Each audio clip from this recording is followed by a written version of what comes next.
Hey guys, Brian Hilliard here, author of the best-selling book, Networking Like a Pro, and I am here with my good friend, Doughty, who is a sales and personal empowerment coach, and I will tell you, I am fired up here today. We have got 3 ways to grow your direct sales business and get the work-life balance you deserve. And I know, Deb, you actually were in Mary Kay for a while, 20 plus years, if I'm not mistaken. You were a national sales director. Yeah, well, I couldn't remember what it was. Sales director. Just sales director. Okay, all right, try it again. Hey guys, Brian Hilliard here, author of the best-selling book, Networking Like a Pro, and I am here with my good friend, Doughty, who is a sales and personal empowerment coach, and I'll tell you, I am fired up today because we have got some good stuff.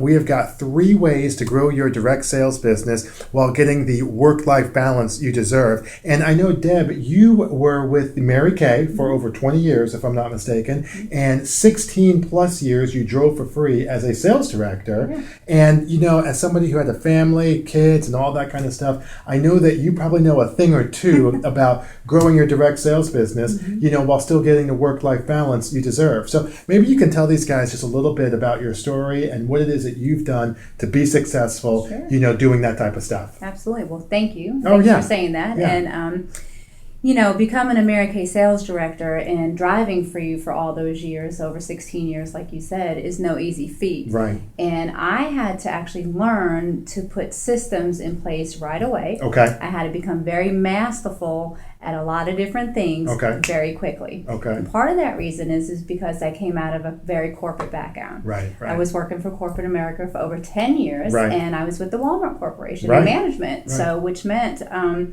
I had to be 100% relocatable. Right. I moved 6 times in those 10 years that I was with them. That just seems like a lot. It was a lot. But, you know, again, I had to become very masterful. Out of the 10 years that I was with Walmart, 8 of those years I was with the Mary Kay. Okay. So as I was growing my business in Mary Kay, I really only started at a very, very part-time business, you know, and never had intentions in the very beginning of becoming a sales director, to be honest. But when I decided to have my second child, I didn't want to go back to corporate America. Okay. And I still wanted to have the corporate income, not work 60, 70 hours like I was working, but yet have the flexibility and the balance that I really knew that I deserved. Right. I wanted to get paid what I was worth and not really what the job was worth. So what I had to do very quickly is set up systems. Right. As Brian said, you know, I have 2 children, still have the children. Right. Added a couple pets along the way, but you know,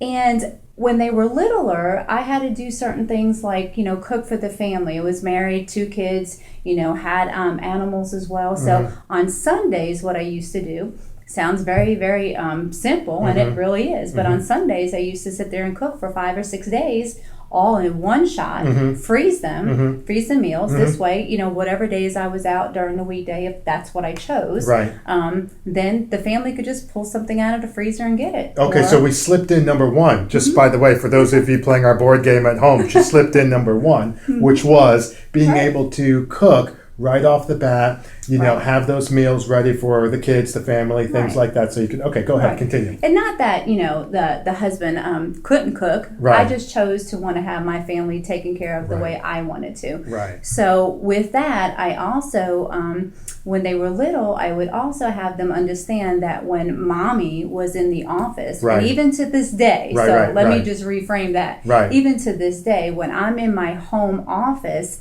I used to tell the family, please do not come into my office while I have office hours. Right. So that's another one. Did you have a little sign hanging on there? Actually, office I did. Hours? I did. You know, like an elephant I said, or something. Do not disturb. Right. But I said, you know, when mom is in the office and I'm working and you hear me, you know, do not come in the office unless you are bleeding or the house is on fire. Right. And I meant that. Right. So, you know, my husband at the time, he was, we say parenting, we don't say babysitting. So he was parenting, and they all knew that rule. Right. But part of the reason why I say say that, and I say it kind of joking around, but is that I set office hours and I also set hours outside the home of when I was actually doing my parties. Right. So they knew, like on a Tuesday and Thursday, I was gone consistently. Right. And I may have just gotten off of work at Walmart at 7 p.m. Right, and right. went right to a party at 7:30. Right. So I had specific days that I went out to do my business.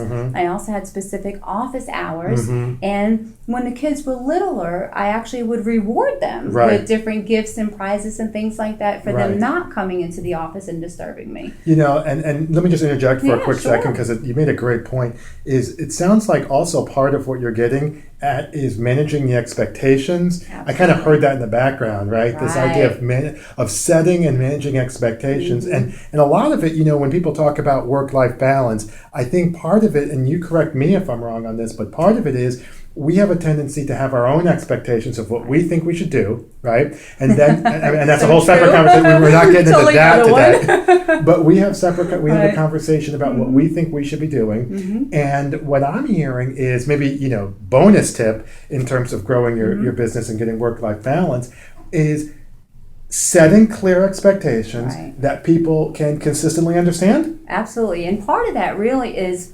treating the business as a business. Right.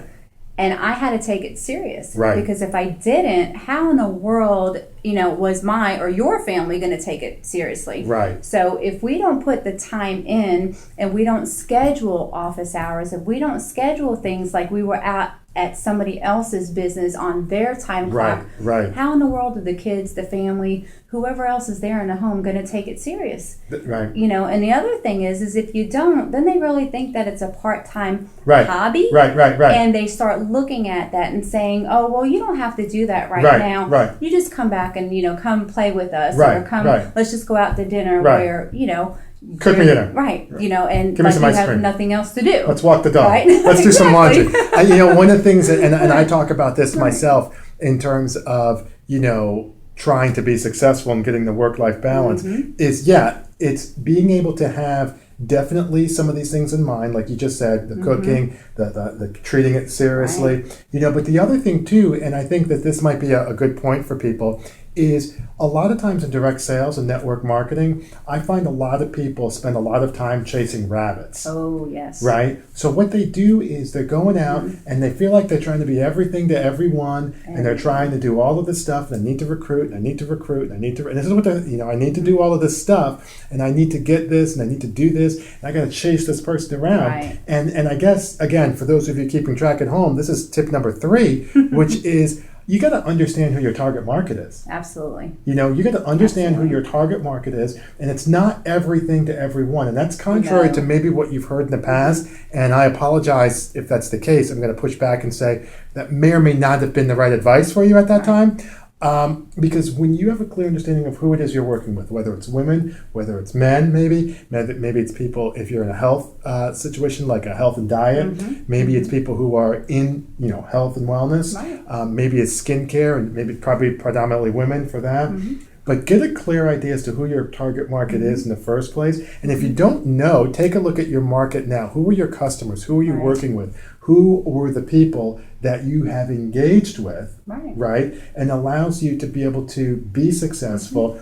Because here's the best thing that I tell people all the time. I tell people is that you cannot, the biggest time waster, time guzzler is chasing rabbits. Absolutely. It's trying to convince someone that they need to use your service. Right. You know what I mean? But by the way, do you even know if I can afford your service? You have no idea. Or that I even want your service. All they know is that they think you should use their service. Right. And then what they do is and you know what, it's the Pareto principle, which says that 80% of your time is spent on, it's actually the other way around. 20% of your time it gets 80% of the results. Right. Okay, it's the Pareto principle. And one of the things I see a lot of direct sales professionals do the exact opposite. They do, because sometimes they come from the premise of, well, let's just throw enough mud on the wall. Right. Some is going to stick. Right. You know, let me just give out my card to everybody. Right. Because somebody wants what I have. Right. Instead of really fine tuning who their niche market is and going after that. And they treat it like you're just kind of like ferreting out things. You know, like I'm going to go, like, you know, I've never gone hunting, by the way, but I'm sure maybe you guys have.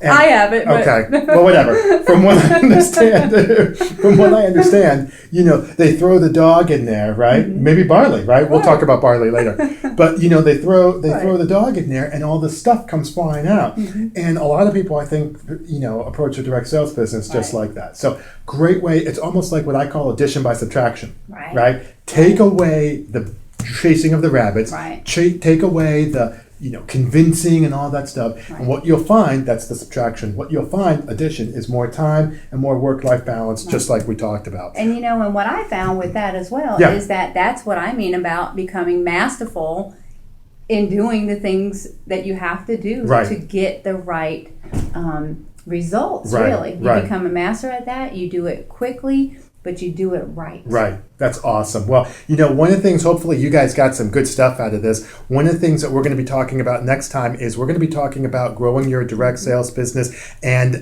maybe you're part-time, maybe you're full-time. You know, you did both, right? We're going to talk a little bit about how you can be able to do that and be successful. But in the meantime, for Deb Doughty, my name is Brian Hilliard saying so long, take care, and thank you for your time.